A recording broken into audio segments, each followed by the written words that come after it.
that will serve the zone. We want to have the heavy industries at the back here, light industries and textile around here.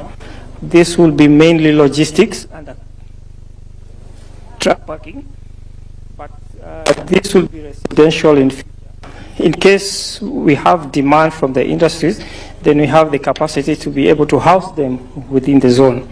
But this will be the green areas. This is the lowest point of the zone, so we will have a dam here just to enhance the scenic beauty, so that it's not all work, but we also have somewhere for our tenants to play. Yeah, this is how it will be divided. So the dark blue ones are the heavy industries, which are at the back. The red ones for the facilities will have either in red or blue. That is the green area and the retention pond, waterworks, the desalination plant, and the waterworks from Kilifi water supply will come here. This is the main receiving station from the 66 kV, which is on top of the hills. These are the light and medium industries, including textile. This will be business come residential area, which is somewhere around that end. This map is a bit in the wrong way, so we are here. We are somewhere here. This is where the one-stop shop will be, truck parking and then logistics area.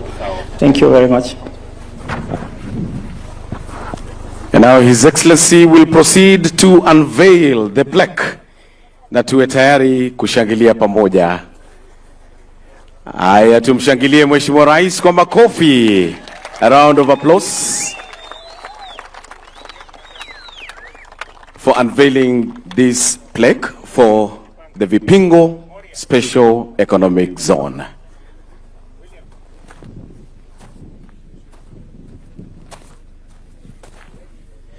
Na hivi sasa basi Mheshimiwa Rais anakuja kuweka jiwe la msingi.